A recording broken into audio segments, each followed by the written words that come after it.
lose, but we winning though. They used to laugh at us, now we winning though. They used to tell me never in my life. What's going on, ladies and gentlemen? Welcome to another episode of Strong Arm Sports. I'm one of your hosts, KSpadeTheProspect. And I'm your boy, LaParis57, and together we form Strong Arm Sports. We got an amazing episode for you guys today, so let's not prolong it. Let's jump right into it. So for starters, K-Spade, let's talk about the terrible NFC South. For those of you guys that don't follow football, that follow Strong Arm Sports, the NFC South consists of the Atlanta Falcons, the New Orleans Saints, the Tampa Bay Buccaneers, and the Carolina Panthers. And also, the Atlanta Falcons is leading that division with a 4-6 record. Ooh, it's just ugly out. It's ugly. It's ugly. And I want to say, what do you think about that division, Spade? What do you think about that division? Man, that division right now has to be an embarrassment for the NFL. Mm-hmm. Just think about the possibility of a team that's not even 500. Yeah. Can't even win half of their games going to the playoffs. Yeah. I mean, as a number one seed in that division, too. And I don't know, man, if that division don't tighten up, it's a situation where I think the league will look at it and say, we might have to reevaluate the way we select teams for the playoffs, because right now a team from every division, at least one team from every division, gets in. That's right. So the funny thing is, somebody might get in the playoffs in that division that has 7 wins, maybe 6 wins. That's terrible. That's terrible. That's very possible. Now I will tell you this: the Falcons and Saints both have a 4-6 record. The only reason why the Falcons are the number one team right now is because they won the first head-to-head between those two teams. That's right. And that game was in Atlanta. So those two teams have to face each other again this season. It'll be in New Orleans. I'm going to go ahead and give you guys a pick. I kind of feel like the Saints are going to pull that one out. I say that for 2 reasons. For one, the Saints will have home field advantage, and, you know, them Saints fans can get rowdy. Yeah. And for 2, man, that first game was such an epic game. Both teams really played good. It went to overtime.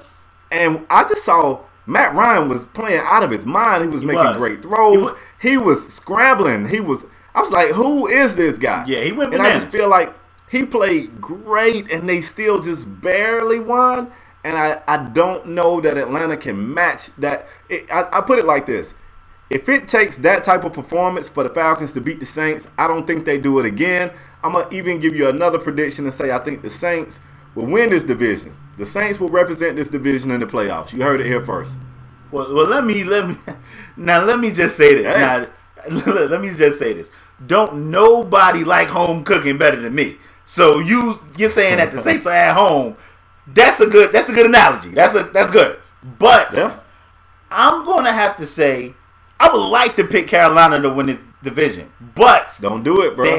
I can't do it because they haven't been blocking for Cam. It's been like Cam Newton and just Cam Newton. That's it. It's like Cam is standing on the field with nobody in front of him. I feel bad for Cam Newton. You need to get up out of Carolina because they're not helping. Cam, leave. Yes, because they're not helping you at all. But I want to say that the Falcons win this division by default. I just think the Saints. Well, it's a matter of who defense is worse. Can I say that? Who defense is? Oh, well, if it is, then. Woo. Because the Saints defense is bad and Atlanta defense is bad. It's like who's going to be worse that day? That's a good way of putting it. And I want to say that the Falcons win this division by default. I don't want to pick the Falcons, but I mean, where else I'm gonna go? So I'm gonna go with Atlanta winning this division right here. I respect that. Yeah, let's move forward. I got more NFL news for you guys. This week right here, if you are a Cleveland Browns fan, you are happy. Exactly. Josh Flash Gordon returns to the field. This guy's a very, very talented receiver that could be one of the greats. Yeah. But him like the smoky upon the ganja, it get him in trouble, man. So yeah, man. I gotta ask you though, the team Cleveland, they're up and down, but they kind of look like they're building something out there. So do you feel like him coming back is a good thing? Does he throw the chemistry off? Does he hurt this young team? What do you think with this? Well, anytime you bringing back a Pro Bowl caliber receiver, to me, I think that's a plus for your offense. But the question is, has he been doing what he's supposed to have been doing over this time off? You know, he's been out for 9 weeks, 10 weeks? Something like that. Has he not been smoking? Has he been working out? Is he, you know what I mean? I mean, he had a great season last year, and he was suspended, 4 or 5 games last year, and still came back and led the NFL in receiving. So he might be one of those guys that can perform good high. You know what I'm saying? That might be his thing. I mean, maybe, but you know, the NFL ain't going to stand for it. They're going to drug test him again, and he'll be suspended again. Why pay this man if he ain't on the field? To me, I just want Josh Gordon to do the right thing. You can be a great homie. You can be a great, and you can set your whole family up. Their whole future would be straight. Just do the right thing. But him coming back will definitely help the Browns. I mean, who else they got out there? Travis Benjamin? I mean, whoa. That guy from the U, slow down, man. Slow down. Chicks. What else we got, bro? But we're going to move forward. We're going to talk about the Raiders last night getting their first win against the Kansas City Chiefs. Look at the Raiders going out there getting a W. And the funny thing is, a subscriber and a follower had hit us up and asked us, will the Raiders go 0-16? And they come out the following week in a dogfight. It was a dogfight now. They worked for it. But they came out last night. They played tough, and they was able to get their first victory of the season. So kudos to the Raiders for getting their first dub of the season. Yeah, can I take this opportunity to pat myself on the back, though? Oh, as usual. That's what you usually do, Dorn. That's what you usually do. Our supporter, there's a guy to support the show. He's in the comment section, which we love. Wait a minute, let me go off on a side tangent. If you're checking the shows out and you like the shows, we want to encourage you to show that you like the show. Click that little like up there. Just click it.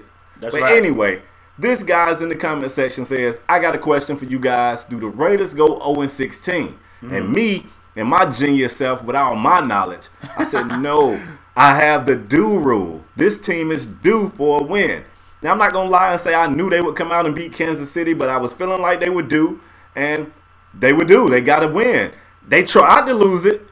C.O. Moore got a big sack on 3rd down, went stomping down the field celebrating, completely forgot that it was a whole football game going on behind him. He did. And turned around and started slapping fives with a teammate. That was Khalil Mack. Let's say his name. Put his name out there. It was C.O. Moore and Khalil Mack back there with the longest handshake you ever seen. And Charles Woodson even came out and told the media that he told C.O. Moore, had they lost the game, that he would have had to fight C.O. Now, I don't know that that's the thing, Charles. You're getting a little old. C.O.'s a linebacker. You could have got knocked out in that. But that man said he was going to have to see what C.O. was talking about with them hands if they had lost that game. And I also want to give a shout out to Justin Tuck and Tony Sperano, because they seen them clowns back there doing all their shenanigans. They was back there doing all their shenanigans. And they was quick on their feet, and they called the timeout, and it did not cost the Raiders a penalty that maybe could have cost them the game. So shout out to Tony Sperano, and shout out to Justin Tuck for being aware enough to call a quick timeout so it wouldn't cost the Raiders a penalty. So shout out to them. It still made for some very funny. Oh, yo, it was hilarious. Oh no, it was really good water cooler talk. If they played in the NBA, they'd be on Shaq and the Fool, because that was stupid. Sir. That was stupid. Speaking of the NBA, man, let's jump into some NBA news. Okay. The Miami Heat, my team. First of all, we got one supporter that hit me up in the comment section. Spade, why do you never talk about our team? Because this week I'm talking about our team, bro. But chill with that. But it's not really the kind of talk you want to hear. Okay. The Miami Heat started the season off 5-2. Yeah. Just like your boy prophesized they would be okay. Chris Bosh was looking like I said Chris Bosh would look. Okay. Things was looking great down on South Beach.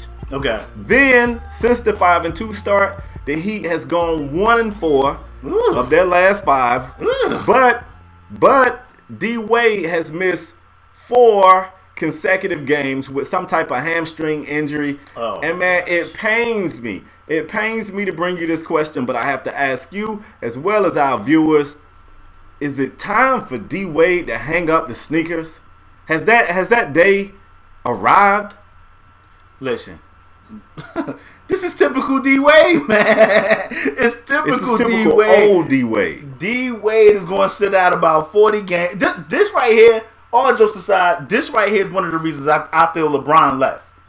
LeBron was like, man, if I gotta put a team on my back, I might as well go put Cleveland on my back with them young boys. See if we can get Kevin Love and make that work. If I gotta stay down here, play with Wade, who ain't gonna play, Bosh, who, Bosh. Let me give Bosh some credit too. Bosh have been playing. He went back to 2010 Bosh. He really did. He went back to 20 points, 10 rebound Bosh, and he's been playing well. But I think LeBron said to himself, if I got to put somebody on my back, I'd rather do it with those guys. But to answer your question, Dwayne Wade is highway robbing the Miami Heat, man. To me, I already know he's not going to give up that money. He's not going to give up that money. But I think Dwayne Wade really hasn't been right since like 2007. He hasn't been right since they won the championship with Shaq. I can't give you that. I mean, this guy still averaged 19 a game. He's been getting hurt since then, man. This is what I'll say, because I know you like to keep the show moving. I don't want to stay here too long. This is what I'll say to the Heat Nation, to the Miami Heat fans, and I doubt this video will make it to Dwayne Wade, but in the rare event that it does, I am a Dwayne Wade fan, and I don't want you know what I'm saying? I don't want to see him play to the point where I don't like that guy. You know what I'm saying? Yeah, I feel D Wade is an explosive player. Oh, don't get him messed up. I love D Wade. You can't help but love him. You can't help but love him and the way he plays. And I'm not even saying he's bad now, but I'm saying if health issues and his body just deteriorating, because the guys who know, when D Wade was in his prime, he was one of those players, he was on the ground a lot. You know what I'm saying? Very explosive, attack the basket, take a beating in there. If his body is at that point where it's breaking down, I just don't want my last images of D Wade to be that guy that can't stay on the court, and when he's on the court, he's not really helping. I don't want to see that. So before it gets that bad, I would rather you hang him up. I'm not asking you to retire, but I don't want to see you look real bad, D Wade. That's just me. Real quick, D Wade, when he was on the court, the start of the season, he looked amazing. He was playing great. He just cannot. That's what I'm saying. He still cannot shake these injuries for whatever reason. He went allegedly. I'm doing the quote fingers. Allegedly, he went overseas, got all these procedures done, and he still can't shake these injuries. And one last thing. Before you're just a battered player, wouldn't you just be like, man, I don't want to go out there and just be a player that just sits on the bench and I can't help I understand you want your money, I get all that, but I don't think it's that, though. I don't think it's that. I think it's kind of unfair for you to even hint that is that, and I'm finna ride for my boy D Wade. If when he is on the court, he's still a 19-point-a-game guy, you know, he can produce. Now, let me flip the equation. I don't know. We don't know. We don't talk to D Wade, but I will. D Wade, hit your boy up. We'll talk. But seriously, the Miami Heat, I know they were when they had LeBron, and they're not the same team anymore. I know that. But the Miami Heat are really a playoff team. This team could be just kind of like, you know what? D Wade, rest up. When we in danger of not making the playoffs, then we'll holler at you. As long as we can make the playoffs. I kind of think so, yo. I kind of think so. I guarantee you playoff time, D Wade is out there. I don't know, homie. That's what I want to hope. You hope they doing that. Anyway. I think D Wade is hurt. That's what I think. I think quick as they could get him back on the court, they want him on the court because they need him. Oh, they want him on the court, but they want him on the court during playoff run too. Yeah. What if they don't make it to the playoff because they in this 1-6 skid you just spoke on? Man, they gonna make it to the playoffs. Let's go on to another topic because you're getting a tad bit disrespectful in your tone. Let's move forward. Now, I don't want to get him. Don't get him messed up. I love D Wade. Let's not get him messed up. I love D Wade, but let's just move on. Let's move. Okay, so let's talk about the 76ers. The 76ers is. It's ugly out there, Philly. I feel bad for Philly, man. That name might be how many L's they take this year. Man, They might take 76 L's this year. Man, I feel bad. Man, Philly ain't having a good run this past week. Between the Sixers and Bill Cosby, it's been ugly out there. It's been ugly. Chill, but let's talk about the 76ers, man. When do you see the 76ers getting their first win? Or do you see them getting a win? Will they be the first 0-82 team? No. They're due. So here's the thing. I'm going to tell the viewers. Paris and myself, we both pulled the 76ers entire schedule. Yeah. And we went down. We both wanted to see when we thought this team would get their first win. I told him not to tell me his, and I didn't tell him mine. So I looked at the schedule. I'm risking it here, but I think December the 6th against the Detroit Pistons, the 76ers get a check in the win column. Wait, I got more. For the same reason that Ken and Fareed said, they're going to let Josh Smith shoot the Pistons out of the game. You heard it first, December the 6th against the Detroit Pistons. Make me look good, Philly. Make me look good. First and foremost, I want to say, in the comment section, I want you guys to pull Philadelphia schedule. Look at the date Space said.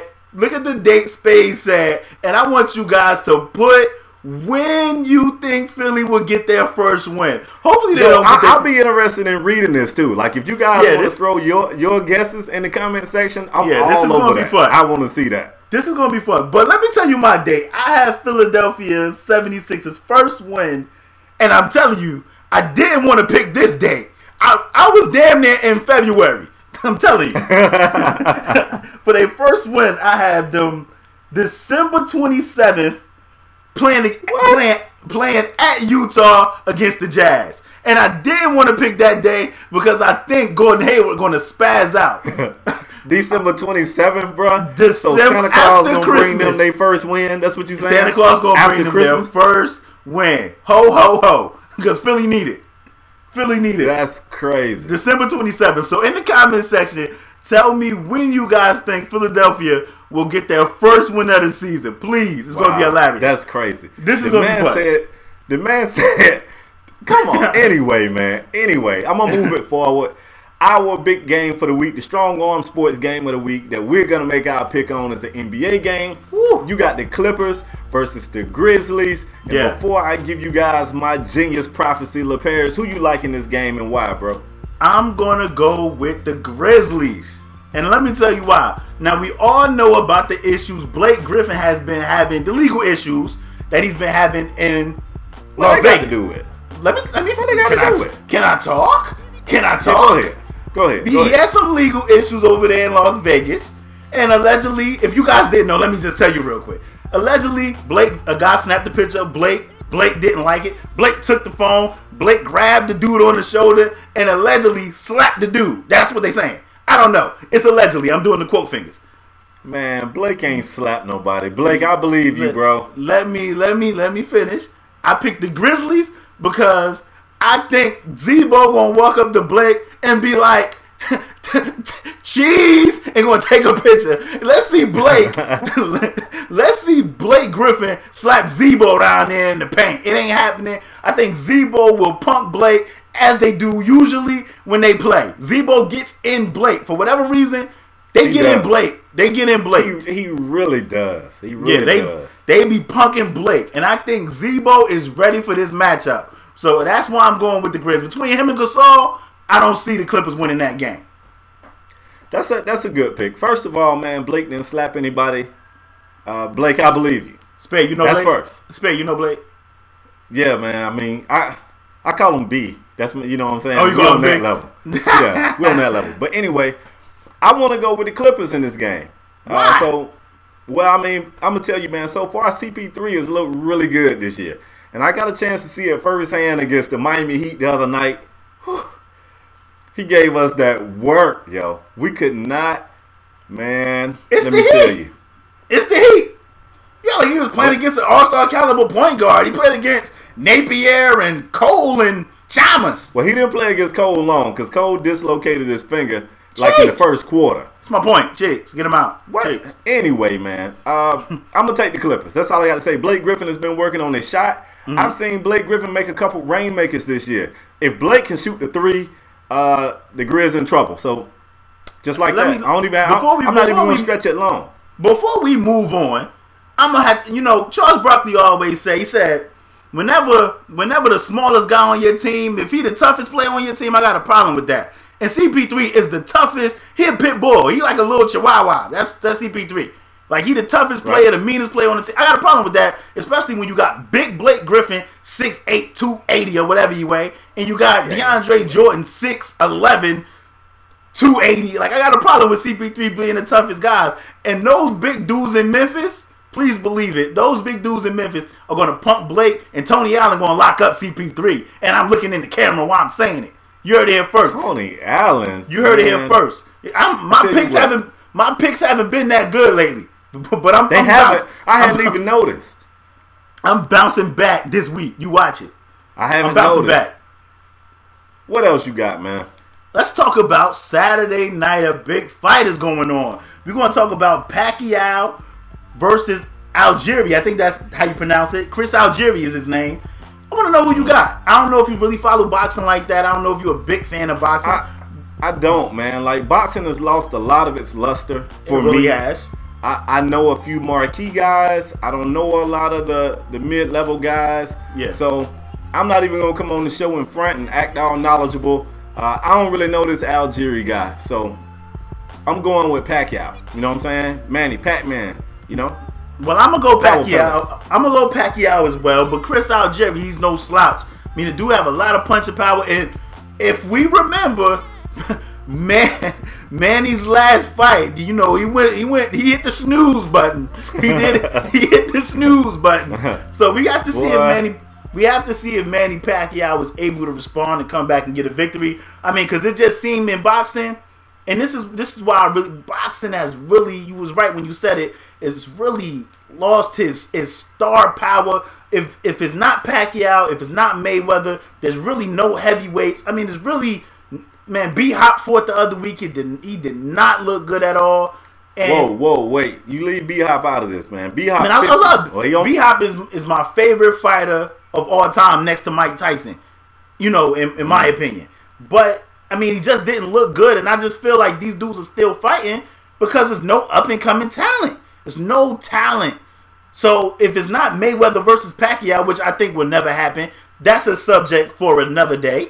But... I mean, are you guys gonna pay $60, $70 to watch Pacquiao versus Algieri? Probably not.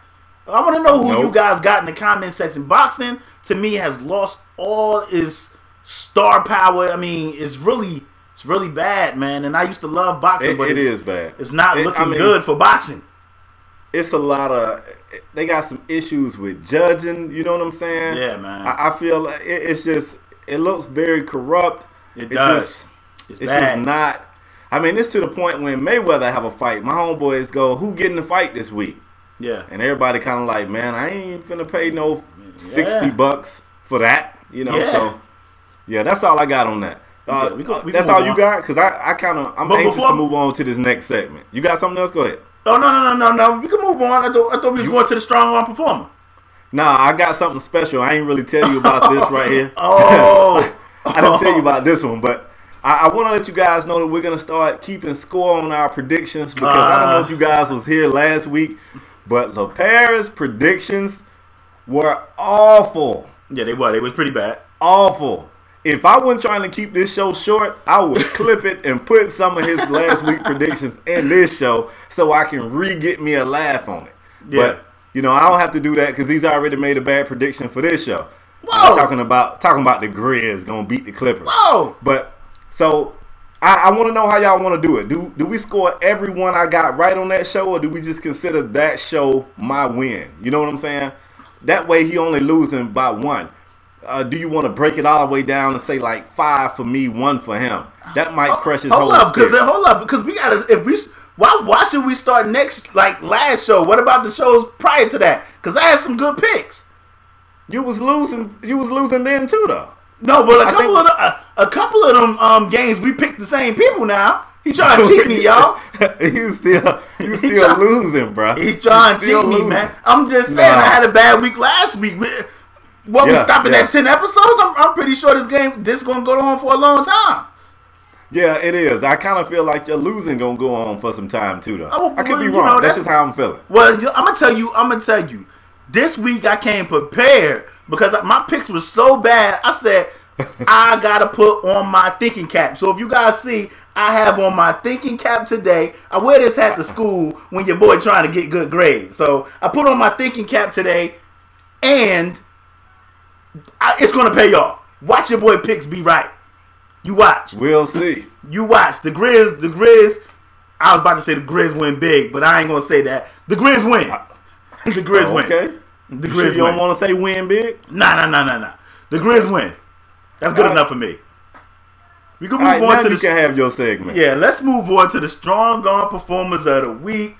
My strong arm performer of the week will definitely go to Melvin Gordon, the running back from the Wisconsin Badgers. He ran for 408 yards on 25 carries and had 4 TDs against whoever. Was it Nebraska? I think it was Nebraska. It was Nebraska. And he didn't play the fourth quarter. They sat him out the fourth quarter. He could have had 600 yards rushing. But they took him out the game. That was an amazing performance, man. I agree with you. And what's so crazy about that is I thought the guy Abdullah was going to be the best running back in that game. Yeah. I was wrong. Melvin Gordon came out there and was like, let me put this Heisman on my back. I don't know if they won him the Heisman, but, man, they got him in the conversation. Definitely. So who's your strong arm performer this week, man? I'm going to go with Latavius Murray. Ooh. This guy right here is a second-year running back for the Oakland Raiders.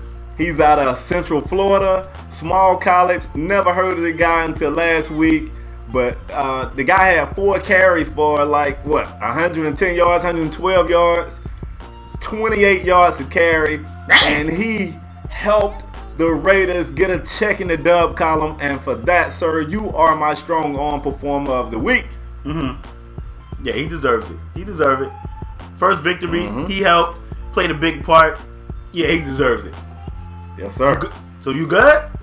I'm good, man. It's been a great show. I enjoyed it. Yeah, it's been a good one. Well, you want to wrap? Yeah, with that being said, ladies and gentlemen, this has been Strong Arm Sports. I'm your boy, LaParis. That's KSpade. We'll see you guys next episode. Thanks for watching. Bang the like button. Definitely subscribe if you're new. A lot more great shows are coming, man. Thank y'all for watching. Yes, sir. All right, peace.